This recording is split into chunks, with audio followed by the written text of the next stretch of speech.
Many undocumented immigrant families I spoke to say they are scared if harsh laws are passed right here in Idaho. Some say they would be forced to leave the state without their children who are natural-born citizens.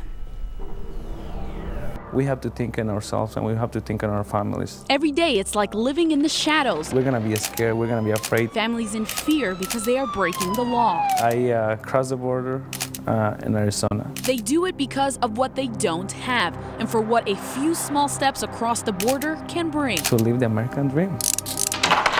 But they know the risks. That's why this undocumented family would only talk to us in the shadows, a place they try to stay after several attempts to come here legally failed. But it's hard. It's very difficult to get a visa.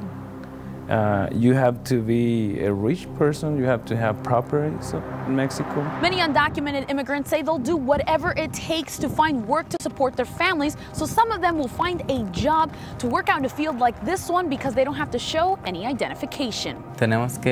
We have to find a way to survive and work and having something better. The ones who suffer most are the children. It's hurting people. Like 13-year-old Luis.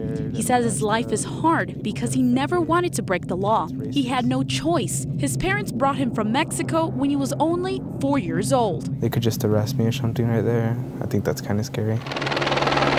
Just some of the reasons undocumented immigrants agree. It's a broken immigration system, one everyone seems to want fixed.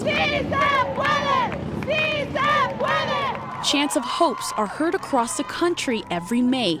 Voices joined, looking for immigration reform. But now that one state's taken the national issue on, many are calling Arizona legislators racist. I'm an American, like every other American here. It's a fine line the border state's new immigration law is walking, trying to give citizens more protection, but also allowing what some deem as racial profiling. And I don't think that I should be stopped just because I'm Hispanic. That's totally against my constitutional rights and my basic human rights. One Idaho senator wants a law similar to Arizona's passed here. I can guarantee you that I'll certainly bring an identical bill to that this coming session. Hayden Lake Republican Mike Jorgensen has said Idaho needs to crack down on illegal immigration. Just in March, Senator Jorgensen proposed a bill that punishes businesses who hire illegals. That bill died when the Senate overwhelmingly voted against it. It is a bill that's attrition through enforcement. If you make these benefits, these jobs not available, then they leave. Okay? Doesn't cost us anything to get rid of them. There needs to be a consequence again. Kenyon County Prosecuting Attorney John Bujak says something must be done. Some common sense way for people who want to come here and work legally can affect that end. That's not amnesty and it's not absolute zero tolerance, remove everyone from the United States. But until that happens, we'll see scenes like this, where 25 men were shackled during a Twin Falls raid, ultimately sent back across the border. Yet for most undocumented immigrants, the risk is worth it. I know we broke the law, that's true, but now I've been here for almost 12 years.